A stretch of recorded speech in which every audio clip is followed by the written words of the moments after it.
안녕하세요. 구독자 여러분 반갑습니다. 주식통입니다. 주말은 잘 보내셨나요? 두산건설 매각 소식이 나오면서 깜짝으로 반등해 줄 수 있지 않을까 기대하신 분들도 많으셨을 텐데 주가는 조정으로 마무리가 되었습니다. 주말에 무료방에서 브리핑을 드린 것처럼 크게 반응할 가능성은 낮다라고 언제를 드렸으나 지수도 좋았고 시장 수급도 좋았는데 월요일부터 이런 마감은 많이 아쉽긴 합니다. 그럼 이 영상에서는 전체적인 시장 흐름과 두중 오늘 과연 2%대 하락이 좀 과하게만 생각해야 될까 이 부분에 대해서도 이야기 드려보도록 하겠습니다.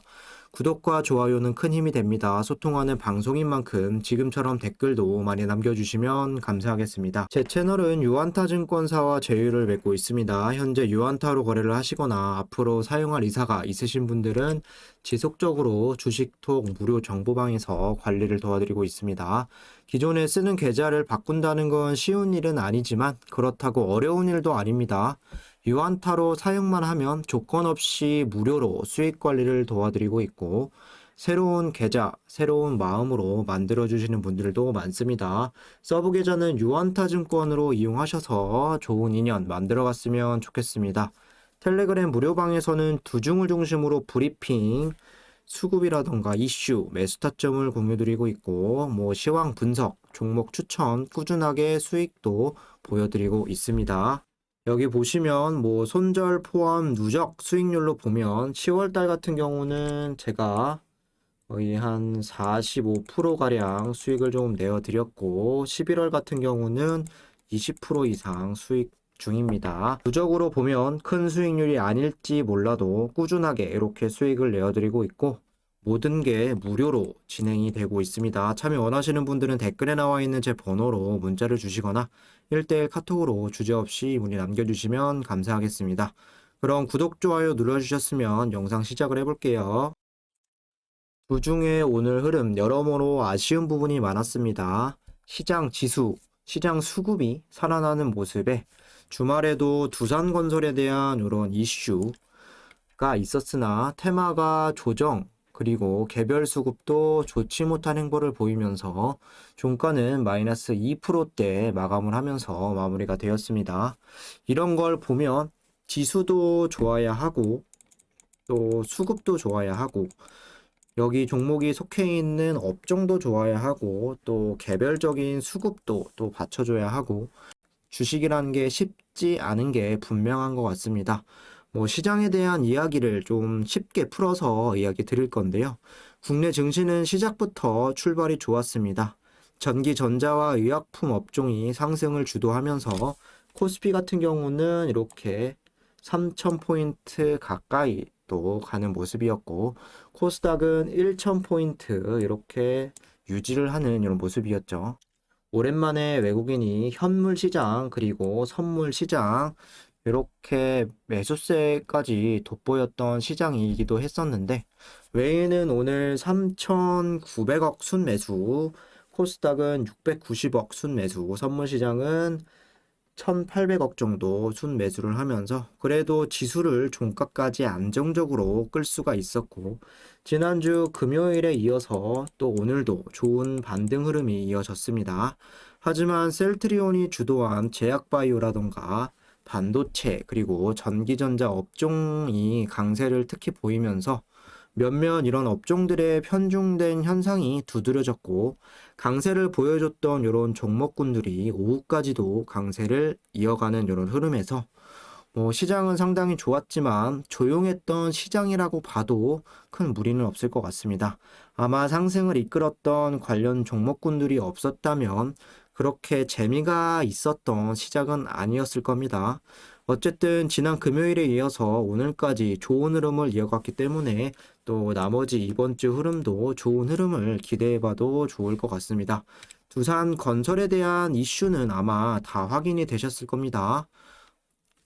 여기 보시면 큐캐피탈 컨소시엄 두산건설 4천억의 인수, 두중의 자회사인 두산건설을 매각가 4천억 수준으로 이렇게 완료가 되면 구조조정 작업은 사실상 종료가 되는 수순이다.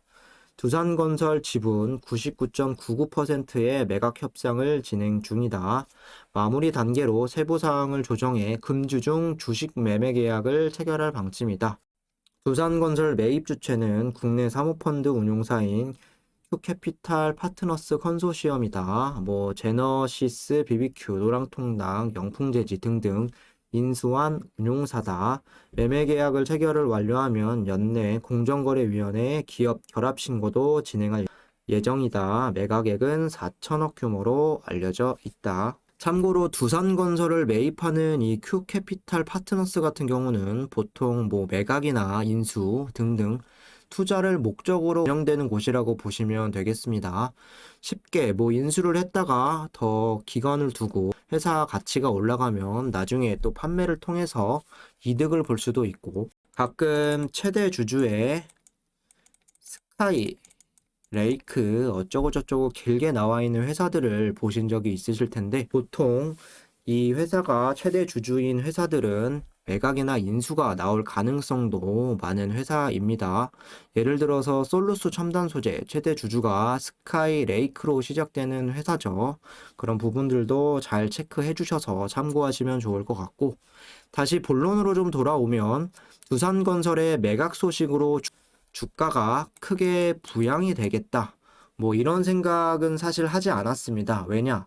이미 재무 안정화와 두산건설이 매각이 되지 않는다라고 해도 이번 연도 안에는 어느 정도 채권단 관리에서 벗어날 것으로 예상이 되었던 부분이고, 두산건설의 매각 소식이 이번에 처음 나왔던 재료는 아니죠. 그동안 메리트가 없었던 두산건설이 지금 팔린다라고 하는 건 그래도 실적이 어느 정도 보여주고 있다는 뜻일 텐데, 꾸준히 지속되는지가 중요하겠죠. 어쨌든 두산 그룹에서는 두산건설을 지금 매각을 하고 전체적인 재무 안정화를 가져가는 게 더 이득이다, 이렇게 판단을 하는 것 같고, 매각이 확실하게 마무리가 된다라고 하면 장기적으로 봤을 때는 호재이지만 단기적으로는 큰 기대는 없을 수도 있다는 게 제 개인적인 생각입니다. 여러 가지 상황들이 좋았음에도 불구하고 주가를 이렇게 만든 건 수급의 영향이 크다라고 볼 수가 있겠죠. 그동안 제가 우려했던 부분이 오늘 조금 수급에서 연출이 되었던 이런 흐름이었는데, 웨이는 오늘 90만 주가량 이탈이 되었습니다. 그리고 프로그램이 88만 주가량 순매도, 연기금이 2만 8천 주가량 이렇게 이탈이 되면서 생각보다는 마지막에 더 빠진 감도 있기는 합니다. 개인과 기관은 순매수로 이렇게 마무리가 되었으나 보험, 투신, 사모펀드 그리고 연기금 최근에 꾸준하게 매수세를 보여준 이런 상황에서 오늘은 또 나가는 모습이었죠. 그간 들어온 거에 비하면 또 차익 실현의 의미일 수도 있고 걱정할 만한 물량은 아니었으나 주가 캔들상 아랫꼬리를 형성하지 못한 이유를 찾아볼 수도 있습니다. 만일 오늘 연기금이 28,000주가 아니라 10만 주, 20만 주가량 던졌다라고 한다면 주가는 더 크게 떨어질 수 있었던 부분이었고, 가장 우려하는 부분이 외인들이 프로그램을 동반을 해서 또 던지고 여기에 연기금까지도 크게 좀 던지면 주가는 또 언제든 급락이 나와줄 수 있다고 말씀을 계속 드렸었죠.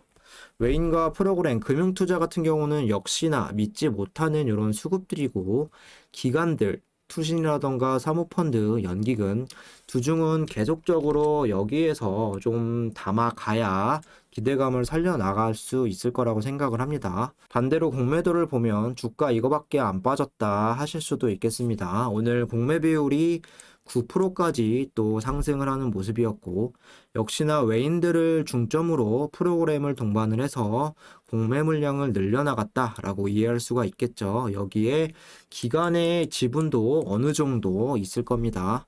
이런 상황에서 주가는 마이너스 2.4%밖에 빠지지 않았다.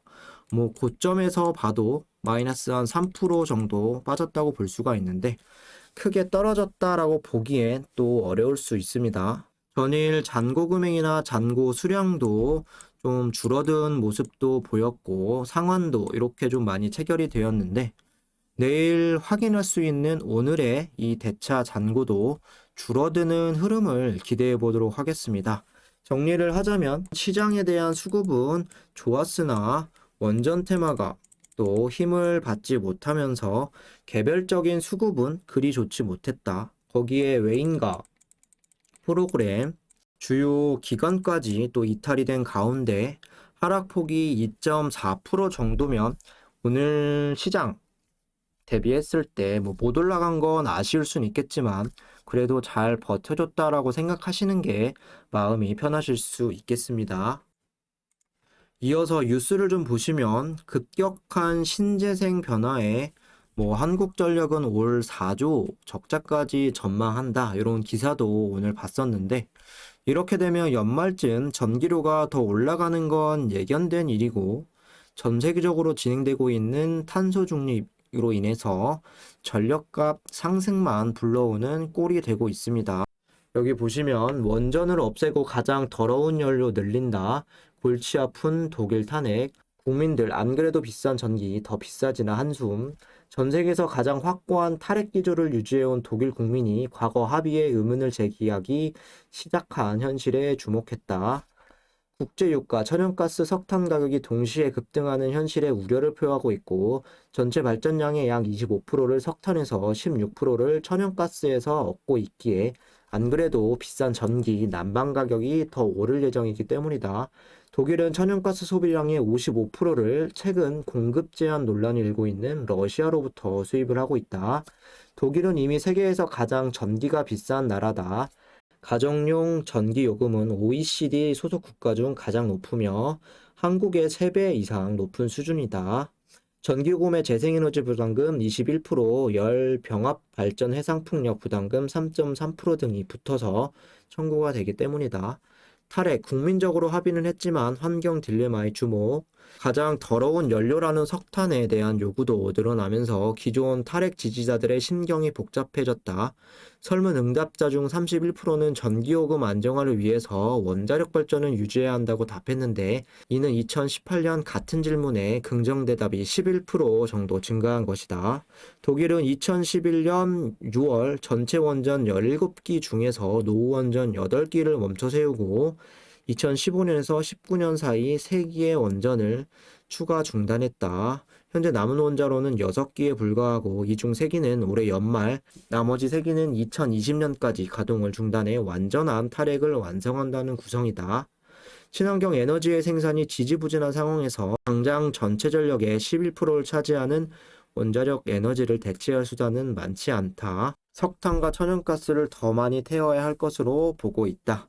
독일의 탈원전 기조가 우리의 2030 기후 목표를 높이게 만들었다며 현재 남은 원전을 적어도 2030년에서 2036년까지는 유지해달라고 요구를 하고 나섰다. 최근 유럽 국가들 사이에서 1년 동안에 프랑스 같은 경우는 355%, 영국은 400%, 프랑스는 447%, 그리고 독일 같은 경우도 한 310% 정도 유럽의 전력 도매 가격 상승률을 기록했다고 합니다. 특히 독일과 스페인은 EU 국가 중에서도 재생에너지 비율이 높고 전력 도매가는 낮은 편이라고 하는데 이런 국가에서는 일찍이 원전 비중을 줄이고 재생에너지를 어느 정도 규모의 경제화를 시켜놓은 상태이지만 이렇게 어려움을 겪고 있습니다. 스페인 같은 경우는 전기료가 또 3배에서 4배 이상 폭등했다라는 기사도 있었죠. 하지만 답답하게도 우리나라에서도 계속해서 원전의 비중을 줄여 나가고 원전 공사 재개는커녕 기존의 원전 수명도 늘리려는 이런 움직임도 나오지 않고 있습니다. 일부 유럽의 나라들은 이미 재생에너지로 전환이 되었었고 원전 비중이 낮아도 이번 에너지난이 오기 전까지는 문제없이 전력을 공급해 왔습니다. 쉽게 말하면 우리나라 사회의 전반적인 제반 시설이나 여건을 고려했을 때 신재생 에너지는 이제 시작하는 이런 단계입니다. 앞으로 몇 조, 몇백 조가 더 들어갈 수도 있는 상황에서 탄소 중립까지 외칠 거면 석탄, 가스 비중을 줄이고 당연히 원전을 늘려 나가는 게 방법일 수밖에는 없고 원전을 중심으로 여기에 신재생 에너지를 중점적으로 키워야 한다고 생각을 합니다. 독일이나 스페인처럼 재생 에너지화가 구축된 나라에서도 이렇게 어려운 이런 상황에서 우리는 너무 어려운 길을 가려고 하는 듯 보입니다. 원전은 무조건 있어야 하고 앞으로도 더 늘려나가야 한다고 저는 생각을 합니다. 마지막으로 기술적인 부분 체크를 좀 해볼게요. 사실 금일 시장으로 봤을 땐 주가가 2.4%까지 이렇게 빠질 정도인가 싶기도 하고 아쉬움은 좀 남는 하루였습니다. 조정 없이 무난하게만 흘러갔다면 재차 26,000원대에서 머물 수도 있었는데 오늘 종가 같은 경우는 5일선 그리고 10일선까지 이탈이 나오면서 다시 방향성을 하방으로 잡을지 아니면 내일 반등이 나와줄지 지켜봐야 하는 상황이 되겠습니다. 최근에 하락하는 이런 흐름에서 25,000원에서 지지가 나왔고 또 반등세를 한번 보여주면서 기대감을 살려갈 수 있는 이런 흐름이었으나 일단 오늘 좋은 흐름을 이어가지 못했습니다. 기술적으로 안 좋을 수 있는 건 오늘의 캔들 모양이 아랫꼬리가 달리지 않으면서 강하게 음봉으로 밀어내면서 마감이 되었다는 점인데 10월 20일 이때처럼 그 다음날 바로 반등이 나와주면 모르겠으나 자칫 내일까지도 좋지 않은 흐름을 이어간다면 무조건 25,000원 안에서는 그 조정세를 끊어내야 24,000원까지도 안 볼 수가 있겠죠. 만약에 이번 주 좋지 않은 방향이라면 추매 못하신 분들에게는 물량을 늘려나갈 기회가 생길지도 모르겠습니다. 지지가 하루 이틀 정도는 좀 나오고 그 다음 양봉으로 되돌리는 자리 잘 체크를 하셨다가 추매 타이밍 잡으시면 될 것 같고요. 저희 무료방에서는 저번에 25,000원 부근에서 한번 다시 잡았습니다. 잘 모르시겠다 하시는 분들은 무료방 들어오셔서 도움 받아가시면 될 것 같습니다. 이상으로 영상 여기서 마무리하도록 하고 구독과 좋아요 안 누르신 분들은 한 번씩 부탁드리겠습니다. 앞에서 수익률 표 보여드린 것처럼 꾸준한 수익률도 드리고 있고 유한타만 사용하시면 계속해서 무료로 관리 도와드립니다. 참여 원하시는 분들은 댓글에 나와 있는 번호로 문자를 주시거나 카톡 남겨주시면 되겠습니다. 감사합니다.